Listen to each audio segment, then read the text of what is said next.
तांडोली बुद्रुक जिल्हा परिषद गट आणि तांडोली पंचायत समिती गट कळंब पंचायत समिती गट उमेदवारांच्या प्रचाराच्या निमित्ताने प्रमुख मार्गदर्शक म्हणून लाभलेले किल्ले शिवनेरीचे आमदार आपला माणूस आदरणीय शरददादा सोनवणे, व्यासपीठावर उपस्थित सर्व सन्माननीय, बरोबर 9:15 वाजले का मला सांगा दादांना पण नंतर 20-1 मिनिट वेळ लागणार आहे, त्यामुळे आता मला माफ करा, नावं घेऊन मी आपणा सर्वांचा वेळ घेत नाही.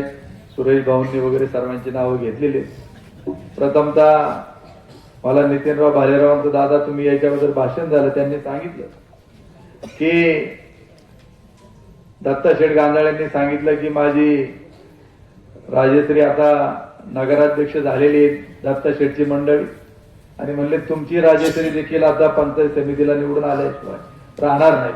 ते सगळे आले होते आणि माझ्याकडे आले म्हणले आता तुमच्या राजश्रीला जिल्हा परिषदेला उमेदवारी द्यायची आहे. इथं बसलेली मी तिला म्हणलं काय करायचं, तिने एका शब्दात सांगितलं जनतेकरता तुम्ही 24 तास त्या ठिकाणी वेळ देताय, तुमच्या मागे मी भरभक्कमपणे उभे आहे, मला काय राजकारणात निवडणुकीला उभं राहायचं नाही. त्याबद्दल तिचं मी आभार, नाही तर तुम्हाला अडचण झाली असती प्रीतीताई. परंतु आम्ही एकच ठरवलं की गावाने तुम्हाला सरपंच म्हणून काम करण्याची संधी दिली, चांगलं काम केलं. मागच्या वेळी तुम्ही 1150 मताधिक्याने तुम्ही त्यावेळी पाठीमागे राहिलात, परंतु काम करण्याची उमेद तुमच्यामध्ये आहे आणि म्हणून या तालुक्यामध्ये परिवर्तन हे 2024च्या विधानसभेला त्या ठिकाणी झालेलं होतं. मी सहज आकडेवारी दादा या ठिकाणी तपासली की देवदत्त निकम या नावाला म्हणजे एक ओरिजिनल आणि एक डुप्लिकेट, म्हणजे आपली तुतारी वाजवणारा माणूस आणि दुसरा ट्रम्पेट, यांना जी मतं पडलेली आहेत ती 1,08,600च्या वर त्या ठिकाणी आहे आणि समोरच्या बाजूला जी मतदान त्या ठिकाणी झालं त्यांना 1,06,888 झालं आणि एकूण आपल्याला त्यांच्यापेक्षा 1442 मतं ही जादा त्या ठिकाणी पडलेली आहेत. आणि हे परिवर्तन त्याच वेळी झालं आणि त्याचा अनुभव मंचर नगर पंचायतीमध्ये त्यांच्या उमेदवाराला पडली 3,900 आणि तुम्हाला पडली 4200. त्याच्यानंतर थोरात ताई होत्या, राजाभाऊची कन्या देखील होती आणि अजून एक उमेदवार तुमची 4200, अशी एकूण त्यांच्या यांना पडलीत 8,200 मतं, म्हणजे त्यांच्यापेक्षा जवळपास 4,300 मतं तिथं जादा पडलेले आहेत. त्यामुळं काल जे झालं ते आज लगेच होईल. जनतेने या तालुक्यातलं परिवर्तन करण्याचं ठरवलंय. ही निवडणूक जिल्हा परिषद पंचायत समिती आहे, हिची प्रामुख्याने कामं काय की जी खाती आहेत, सुरेश भाऊ तिथं होते, एक अर्थ खातं असतं, त्यानंतर बांधकाम खात्याचा एक सभापती असतो, समाज कल्याण खात्याचा सभापती असतो, महिला बाल कल्याणचा असतो, कृषी पशुसंवर्धनचा असतो आणि अशा प्रकारे ही कामं करत असताना तिथं आपला माणूस जायचा असतो. मग प्राथमिक शाळा असेल, प्राथमिक आरोग्य केंद्र असेल, पाणी पुरवठा असेल आणि मुख्य रस्त्यापासून गावांना जोडणारे त्या ठिकाणचे जे रस्ते असतील ही कामं जिल्हा परिषद पंचायत समितीच्या अंडर येतात.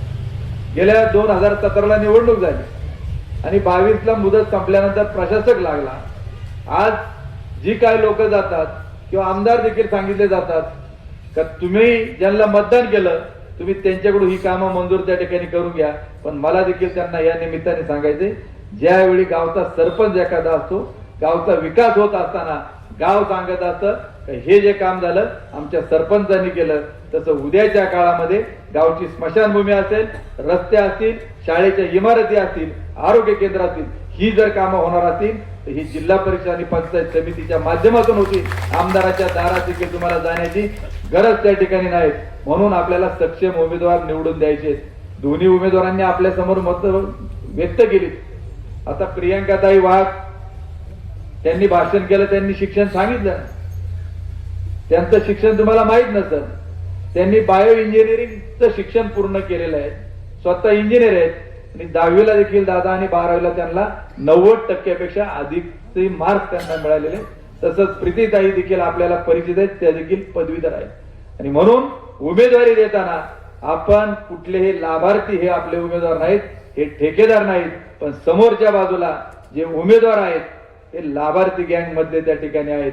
मला आपल्याला एकच या निमित्त सांगायचं, जी बोलतो ते करून त्या ठिकाणी दाखवतो. एखाद्या गोष्टीच्या खोलामध्ये जर गेलो तर त्याची पोल खोल केल्याशिवाय आपण त्या ठिकाणी राहणार नाहीत. पोल खोल यामुळे म्हटलं की आता इथं एक उमेदवार पोल राहणार आहे. त्यांच्या तारा किती लांबीच्या आहेत, काय जाडीच्या आहेत याचा देखील आपण सगळा शोध काढून यांना घरचा धडा दाखवल्याशिवाय त्या ठिकाणी रस्ता दाखवल्याशिवाय राहणार नाही. कारण एक ताजं उदाहरण सांगतो की निवडणुकीच्या काळामध्ये मी सांगितलं होतं की वेस्टर्न हिल जी कंपनी थोरांदळेची आहे तिला शरद बँकेच्या माध्यमातून आणि केंद्रामध्ये पवार साहेब तिथं कृषी मंत्री म्हणून काम करत असताना जे सबसिडी मिळाली आणि शरद बँकेचं कर्ज ज्या पद्धतीनं त्यांनी लाटलं गेलं, बँक डुबवली, त्याच्यामुळे 2 वर्ष लोकांना लाभांश मिळाला नव्हता. आपण लढलो म्हणून लोकांना शरद बँकेचा डिव्हिडंड मिळाला. मी त्यावेळी सांगितलं होतं की ही लबाडाची टोळी आहे, आंबेवाले आणि तुपावाले यांनी ही लुटमार चालू केली आहेत. आज मला तुम्हाला पुन्हा या निमित्ताने सांगायचं आहे की मंतरचा निकाल लागला, दोघांनाही विचारा, आंबेवाल्याच्या वार्डात कोण निवडून आलं? लखन पारधी. आता नगराध्यक्ष सांगतील. आणि तुपावाल्याच्या वार्डात कोण निवडून आलं? वसंत बानखिले. बरोबर ना? आता ज्याला गावच्या ग्रामपंचायतीमध्ये उमेदवार निवडून येत नाहीत ते कळंब रांजणी जिल्हा परिषद गटाचा मी सांगत होतो की वेस्टर्न हिल पाशी तुम्ही उद्या जाऊन पहा, तिथं बोर्ड कुठला लागलाय? आता दादा तुमचे मित्र आहे, तुम्हाला राग येईल एखाद्या वेळी. तिथं बोर्ड लागलाय म्हणजे कंपनी काढायला आंब्यावाला, लुटली शरद बँक आणि आता घेतली कोणी परत. म्हणून मला हा तालुका आपल्याला ह्या भ्रष्टाचारांच्या ताब्यातून सोडवायचा आहे. यासाठी ह्या निवडणुकीमध्ये मागच्या वेळी तुमच्या अंगावरती गुलाल पाहिला नव्हता, पण या आपल्या उमेदवाराला निवडून देऊन मला तुमच्या अंगावरती गुलाल पाहायचं म्हणून आम्ही ठरवलं की सगळ्यांनी एक या. तुमचे आमचे मतभेद विसरा. मंचरला आमचा प्रयत्न होता, परंतु तिथं थोडेफार मतभेद झाले, तिथं आम्ही थांबलो. परंतु यावेळी मी भूमिका घेतली काय मला एवढी मतं पडली, जनतेच्या मनातला तुम्ही आमदार म्हणताय म्हणून मी जागांकरता अजिबात आग्रही राहणार नाहीत. माझं म्हणणंच एवढं आहे की शरद दादा देखील होते, कारण त्यांनी भूमिका घेतली जो निवडून येईल तो उमेदवार कोण कुठल्या पक्षाचा याकडे आपण पाहायचं नाही, म्हणून या उमेदवाराला आपण उमेदवारी दिलेली आहे. मला एकच सांगायचं की ज्यांना आपण निवडून दिलं, मला पंचायत समिती सदस्याबाबत अजिबात बोलायचं नाही. मागच्या वेळी ज्या आपल्या सदस्य होत्या आशाताई शेंगाळ, त्या काही इच्छुक नव्हत्या, बिचाऱ्या धरणग्रस्त, त्यांच्यामुळे धरणं तिथं झाली, त्या विस्थापित झाल्या, आपल्याकडे आल्या, त्यांच्यामुळे आपल्याला पाणी मिळालं. म्हणून आपल्याला त्यांची आपल्यावर जे उपकार आहेत त्याची आपण परतफेड केली असं मी म्हणणार नाहीत, कारण ती परतफेड करण्यापेक्षाही मोठे उपकार आदिवासी बांधवांचे आपल्या सर्वांमध्ये आहेत. परंतु ज्यांना आपण जिल्हा परिषदेला निवडून दिलं, मी आव्हान केलंय, पण अजून देखील एक देखील माणूस माझ्याकडे तो फोटो घेऊन आला नाही. दादा मी एक सांगितलं की ज्यांना आम्ही निवडून दिलं 5 वर्षामध्ये तुमच्या सुखदुःखाच्या कार्यक्रमात, तुमच्या गावच्या कार्यक्रमात कुठून जरी तुम्ही आलेला असाल आणि तुमच्याकडे एखादा मोबाईल मध्ये फोटो त्या ठिकाणी दाखवा, रोख खिशातून 1000 रुपये काढून बक्षीस मी डिक्लेअर केलंय, पण अजून एकही माणूस माझ्याकडे ते मागण्याकरता आला नाही. एक पोट फक्त आली होती, लौकीच्या भूमिपूजनाच्या एका कार्यक्रमाचा फोटो पाठवला होता, त्याला मी रिप्लाय केला की अरे बाबा हा 2018 सालचा फोटो आहे, कारण माझे केस कट केलेले होते त्याच्यामध्ये, कारण माझ्या वडिलांचं निधन झालं त्या पिरियड मधला तो कार्यक्रमाचा होता लौकीचा, परंतु फोटो टाकणारा त्यांचा तिथूनच टाकला त्यांनी कातरणाचा. पण मी त्याला सांगितलं की तुझा मोबाईल नंबर दे, तुला मी इथं गुगल पे वरती पैसे पाठवून देतो. त्यांनी काय मला परत नंबर पाठवला नाही. आणि आता मता करता 8 वर्षानंतर लोक त्या ठिकाणी देवदर्शनाकरता तुम्ही घेऊन चाललात, त्यावेळी संत सावता महाराजांनी देखील सांगितलं होतं, काय सांगितलं होतं? कांदा मुळा भाजी हवी विठाई माझी. उजनी धरणाचं भूमिपूजन करत असताना यशवंतराव चव्हाण साहेबांनी सांगितलं की हे विठ्ठला पांडुरंगा, आज मी पाप करतोय की तुझ्या पायापाशी वाहणारी चंद्रभागा मी आज अडवतोय, आणि ज्यावेळी ही अडवली जाईल याच्यात पाणी साचलं जाईल आणि या उंदीच्या धरणातलं पाणी ज्यावेळी माझ्या शेतकऱ्याच्या शेतामध्ये जाईल आणि तिथं ज्यावेळी पिकं त्या ठिकाणी फुलतील त्यावेळी पांडुरंग मला वावरात शेतकऱ्याच्या पिकामध्ये त्या ठिकाणी पाहायचं आहे. म्हणून मला या निमित्ताने या सदस्यांना देखील सांगायचंय की अरे तुम्ही आता ट्रिपा काढून आमच्या माता भगिनीला त्या ठिकाणी देवदर्शनाला घेऊन त्या ठिकाणी जाता.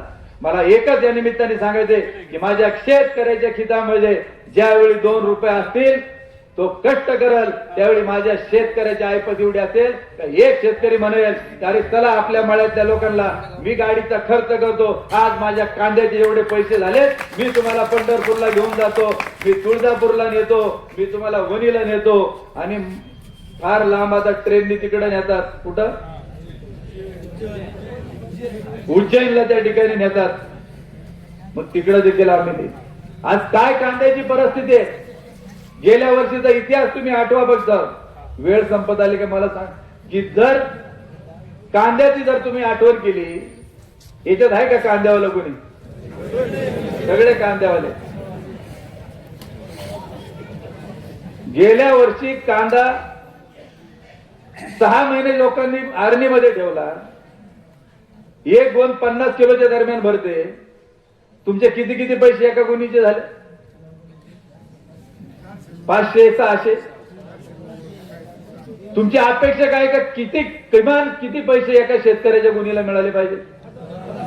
1000 रुपये मिळाले पाहिजे. कमीत कमी तुम्हाला 400 रुपयाचा तोटा एका गुणीचा झाला का नाही? एकराला किती पिशा धरायच्या? मी म्हणतो 250 300 लय काढते त्याचं जाऊ त्या धोंडीभाऊ शेठ सारखा 300 काढेल पण सरासरी 200 पिशव्या. बरोबर. मग 400 रुपये एका गुणीचं नुकसान जर धरलं दादा 200 गुणीप्रमाणे एका शेतकऱ्याचं एकराला किती नुकसान झालं? 80,000 झालं की नाही? हिशोब करा प्रत्येकाचा किती कांदा. आज ते काय सांगतात कार्यकर्ते आम्हाला काय लोक सांगतात त्यांचं लय जोरात खर्च चाललाय ना आपलं काहीच नाही. अरे सगळं बाबा बरोबर त्या ठिकाणी आहेत परंतु ही सगळे ठेकेदार आहेत हे लाभार्थी आहेत यांचं घामाचं त्या ठिकाणी नाही. आम्ही म्हणणार नाही तर त्यांचं घेऊ नका परंतु मी आपल्याला एकच त्या ठिकाणी सांगतो की आज जर या लोकांच्या तुम्ही पाठीमागे त्या ठिकाणी जाल पण तुमच्या करता आमची रस्त्यावरची लढाई जी चालू आहे आम्ही ती बंद करणार नाही. कारण 21 तास माता भगिनी करता ज्यावेळी 56 लोक आपल्या परिसरातले गेले. जिल्ह्याचा कलेक्टर कधी उसाच्या वावरात गेला नव्हता पण आपल्या शेतकऱ्याच्या आंदोलनामुळे कलेक्टरला उसाच्या वावरामध्ये त्या ठिकाणी जावं लागलं. राज्याच्या वनमंत्र्यांना देखील त्या ठिकाणी उसाच्या शेतात यावं लागलं. दादांनी सांगितलं उपमुख्यमंत्री शिंदे साहेब देखील त्या ठिकाणी आले. ही ताकद जनतेची आंदोलनाचे म्हणून लढणाऱ्याच्या पाठीमागे भरभक्कमपणे उभं राहण्याचं काम आपण सर्वांनी त्या ठिकाणी केलं पाहिजे. आणि मला विश्वास आहे की ही जनता सातत्याने हा तालुका हुतात्मा बाबू गेनूंचा आहे त्यांचं बलिदान हा कधी व्यर्थ त्या ठिकाणी जाऊ देणार नाही. म्हणून आज जी चाललेली या तालुक्यातली परिस्थिती इथं घराणेशाही चालू आहे. 30-30 लोक चालू आहेत. मार्केट कमिटीला देवदत्त निकम सभापती असताना उमेदवारी मागितली. देशातलं पहिलं दादा तुम्ही मार्केटला काम केले पहिलं डिजिटल की कुठल्याही प्रकारची मापड्याने चिठ्ठी करायची नाही. सगळं जे काय ते ऍपच्या माध्यमातून त्या ठिकाणी करायचं. शेतकऱ्याला 40 रुपयामध्ये जेवण देण्याचं काम आम्ही केलं. घर बसल्या पट्टे आम्हाला मोबाईल. मी काय मागितलं एक तिकीट आणि मला सांगितलं देखील होतं की तुम्ही सभापती आहेत तुम्ही फॉर्म भरा पॅनेल त्या ठिकाणी तयार करा. आणि माझी ज्यावेळी उमेदवारी कापली त्यावेळी नंतर सांगितलं की एक व्यक्ती एक पद. आता हा नियम पुढे गेला. मला पहिलं या तालुक्याच्या आमदारांना विचारायचंय का पहिला नियम हा तुम्ही तुमच्या घरामध्ये त्या ठिकाणी लावा. तुमचा पुतण्या शरद बँकेचा एक व्हाईस चेअरमन आहे एक कारखान्याचा व्हाईस चेअरमन आहे मग एक व्यक्ती एक पद. मग अरुण गिरेची उमेदवारी का कापली हा मला त्यांना पहिला सवाल. अरे तुमच्यासाठी तो लढला माझ्या विरोधामध्ये होता. आता विधानसभेला त्यांचं काम केलं. त्यांच्या बेंगडेवाडी गावातून त्यांना लीड त्या ठिकाणी दिलं आणि त्यांनी फक्त एक उमेदवारी मागितली. मी त्यांना सांगत होतो की अरुणराव तुम्ही चूक करताय. तुम्ही आता 14 तुम्हाला तिकीट मिळणार नाही. नाही म्हटलं. दादांनी सांगितलंय. दादा म्हणले तुला तिकीट देतो. मंचरलाच नगरपंचायतीला दादांच्या माणसाला तिकीट दिलं नाही तर तुम्हाला काय त्या ठिकाणी देणार आहेत? दादा या तालुक्याचा इतिहास असा आहे. अण्णासाहेब आवटे पहिले आमदार आहे त्यांच्या कुटुंबातलं राजकारणात कोणी माणसं नाहीत त्यांच्या घरात. का बरं त्यांच्या घरामध्ये उमेदवारी दिली नाही? त्यानंतर किसनराव बानकेल यांच्या सूनबाईला बिनविरोध निवडून देण्याचं काम मंतरवाल्यांनी केलं. ताई त्या काय म्हणत होत्या, आता त्यांच्याच पॅनेलमध्ये मला उपनगराध्यक्ष करा, त्यांना उपनगराध्यक्ष पद दिलं त्या ठिकाणी नाही. तदनंतर बिडी अण्णा काळेने अख्खी हयात यांच्यासाठी त्या ठिकाणी खर्च केली आणि बिडी अण्णांचा नातू दिलीप भाऊचा मुलगा कपिल म्हणत होता मला पंचायत समितीची उमेदवारी त्या ठिकाणी द्या, त्याला देखील उमेदवारी त्या ठिकाणी दिली नाही. अरे लांब कशाला, बोगदा बोगदा बोगदा म्हणून पोपटराव गावडे साहेब आपल्या पाठीमागे त्या ठिकाणी लागले आणि ऐन रातचं पोपटराव गावडेचं तिकीट कापलं. गावडे साहेबांनी मला सकाळीच फोन केला, चेअरमन साहेब आपल्या तिकिटाचं तुमच्याकडे होतंय का काय बघा. म्हणलं तुम्ही लय बोगदा बोगदा करीत होता त्याच विचारा. म्हणले एवढा लबाड माणूस मी पहिल्यांदा त्या ठिकाणी पाहिला. यांना जनतेचं काही घेणं देणं पडलं नाही, यांना स्वतःचा वारसा त्या ठिकाणी चालवायचा आहे.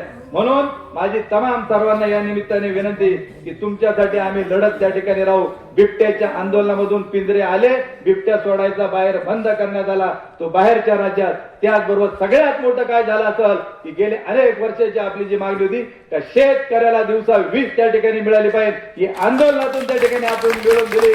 दादा ती 8 तास आहे, तुम्ही आमदार आहात, आमची मागणी की आम्हाला 10 ते 12 तास 20 त्या ठिकाणी मिळाली पाहिजे. आणि कारखान्याच्या माध्यमातून 173 रुपये FRP देत नव्हते.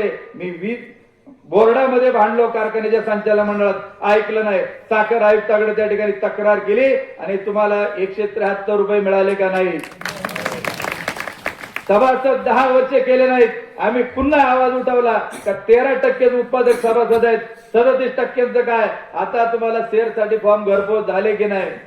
ही ताकद ही लढणाऱ्यांमध्ये. म्हणून